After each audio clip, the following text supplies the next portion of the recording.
Good evening, ma'am, and good evening, classmates. Here is the case digest of the nurse party list versus the executive secretary with the general registrar number 215746, and it was decided on October 8, 2019. The fact of the case goes this way. In 2009, it was President Gloria Macapagal Arroyo who enacted the Republic Act 9173, wherein Section 32 states or provides that the minimum base pay of nurses working in the public health institutions shall not be lower than salary grade 15, prescribed under the Republic Act 6758, also known as the Compensation and Classification Act of 1989. In year 2008, then Senate President Juan Ponce Enrile and the Speaker of the House or the Speaker of the Representatives, Honorable Nograles, approved joint resolution number 4, wherein the joint states that it will authorize the President of the Philippines to modify the compensation and the position classification system of the civilian personnel and the base pay schedule of military and the uniformed personnel in the government and for other purposes. Joint resolution number 4 is a consolidation of the House resolution or House Joint Resolution number 36, originated from the House of Representatives, and the resolution number or Senate resolution number 26, originated from the Senate. And this was adopted on 2009, and which is approved also by the President Gloria Macapagal Arroyo. Then President Gloria Macapagal Arroyo issued Executive Order number 811, which is to implement the Joint Resolution number 4. And in Section 6, it modifies the entry-level salary of the nurse from salary grade 10 to salary grade 11. In the year 2014, the representative or Honorable Pakis, which will represent the nurse, and wrote to the three departments, the Departments of Health, Department of DBM, and Department of Justice, to seek legal opinion on for the non-implementation of Section 32 of the Republic Act 9173. And dissatisfied with the answers of the three department, Honorable Representative Pakis and the PS Link or the Public Service Labor Independent Confederation filed a petition for certiorari and mandamus before the court, assailing the validity of Section 6 of Executive Order number 811, with a prayer to compel the Executive Secretary for the Secretary of Budget and Management and Secretary of Health for the implementation of Section 32 of Republic Act 9173. So, in regarding to our topic, which is StatCon, and on the limitations of legislative power, the main issue in this case, or the issue in this case, is that whether Joint Resolution number 4 of the Senate and House of Representatives amended the Section 32 of the Philippine Nursing Act of 2002. Okay, so moving on, let's first take a glimpse of the overview of the differences of bill and the joint resolutions. According to the case, a bill is passed upon, may become a law, and a bill is prefixed with S followed by a number assigned by the measure based on order in which it is introduced. The vast majority of legislative proposals, recommendations dealing with economy, increasing penalties, or certain crimes, regulations, or commerce and trades are drafted in the form of bills, and these bills will be approved by the President of the Philippines to become a law. While joint resolutions that, like a bill, requires the approval of both houses and the signature of the President, it has also the force and effect of the law if approved. There is no real difference between a bill and the joint resolution, but the joint resolution is when uh, used for proposing amendments of the Constitution, while the bill is used such as to issue such a continuing emergency appropriations bill. It was stated in the case that the Senate definition of a joint resolution states that it is no different from a bill. However, Section 32 of the Article 6 of 1987 Constitution states that only a bill can be enacted into law after following certain requirements prescribed in the Constitution.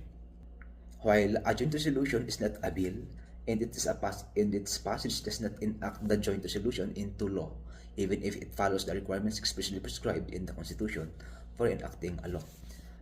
In short, a joint resolution is not a bill. In the same Constitution, Section 27 states that,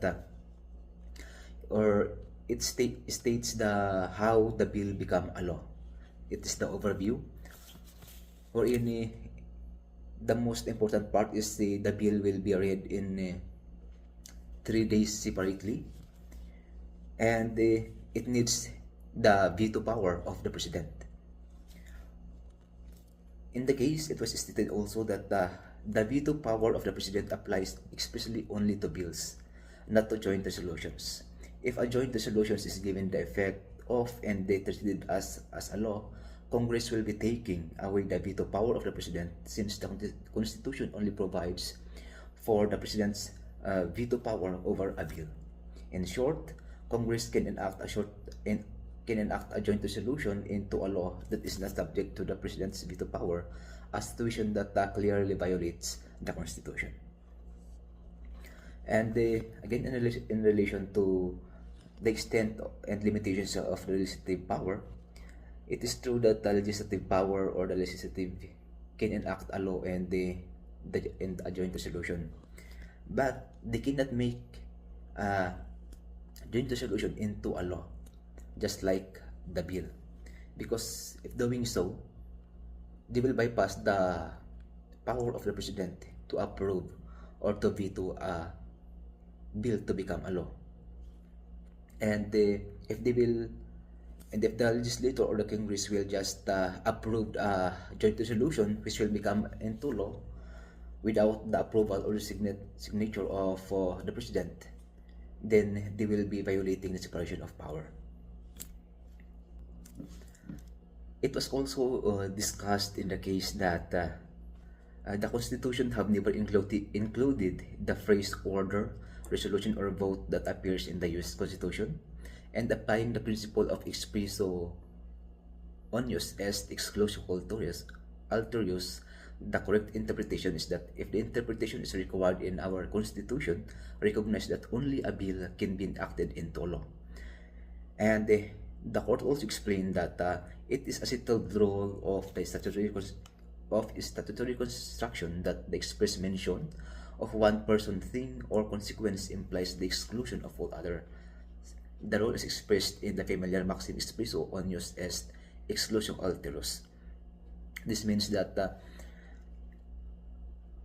what was mentioned in the Constitution is only a bill that will become a law, and does not mention that a joint resolution will also become a law.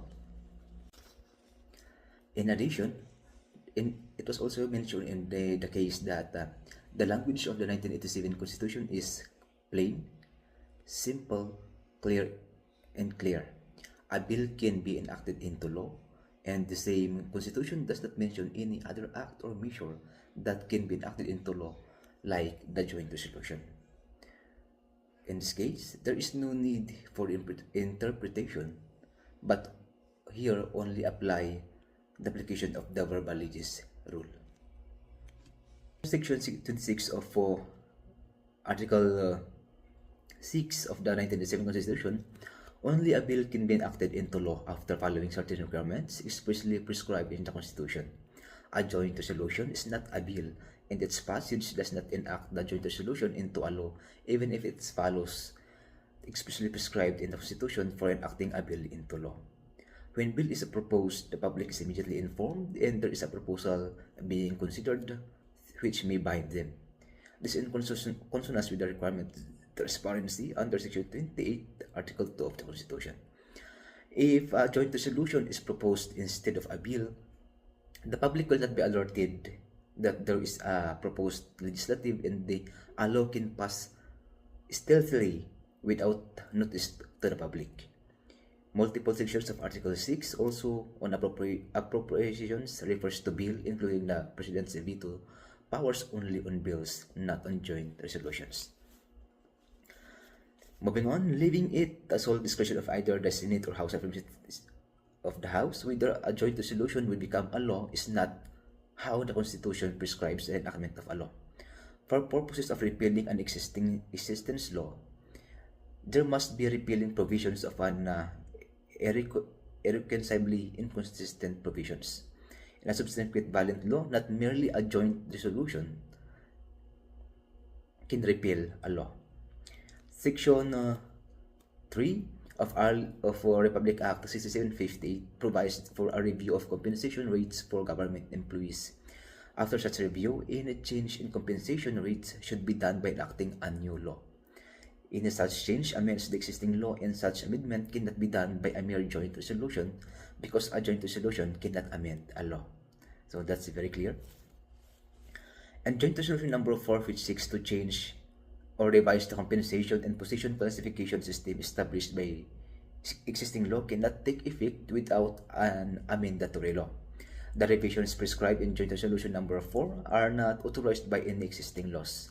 Thus, an amendatory law is needed to implement the provisions of Joint Resolution number 4 that seeks to amend the existing law, which is the Republic Act 9173. And the court also states that in its ruling, an implementing resolution like Joint Resolution number 4, not being a separate law itself, cannot amend prior laws. Such implementing resolutions can only implement the standard or the salary standardization law, but not to repeal an existing law or prior laws. Joint Resolution number 4 is that it can only recommend to the President, in accordance with the authority given by the DBM under RA 6758, and thus an amendatory language of Joint Resolution number 4 cannot revise the salary grades like the Republic Act 9173.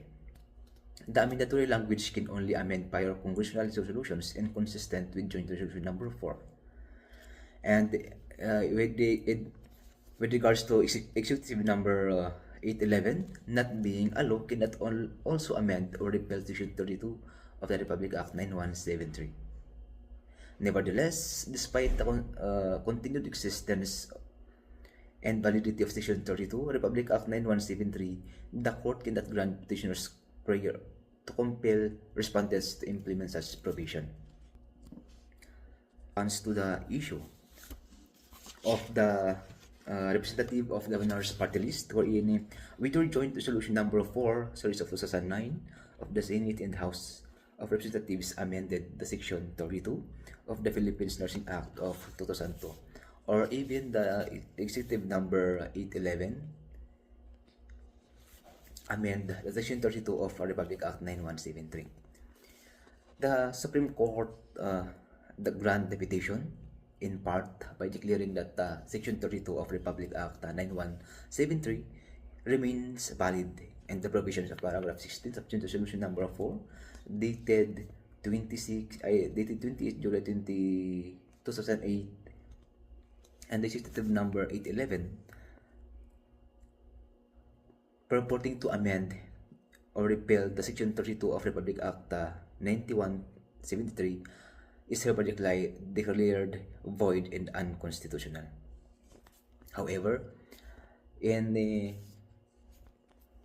addition to the prayer of the petitioner, wherein to compel the Executive Secretary and Secretary of the DBM for the implementation of Section 32 of this Republic Act, the Supreme Court states that they cannot compel the Secretary of the DBM and of course the Executive Secretary for its implementation, because the implementation of this of the section requires the appropriation of public funds through a law, for such power of the purse belong exclusively to the Congress under Section 24 and 25 of the Article 6 of 1987 Constitution. And the power to appropriate funds can only be made through a law, and the power to enact a law is purely legislative power. Hence, the Supreme Court cannot compel the Secretary of the DBM and Executive Secretary to implement this section of the Republic Act 9173 without an implementing or without the enactment of another law to implement for its implementation. So that's the case of the nurse party list versus executive secretary. Thank you.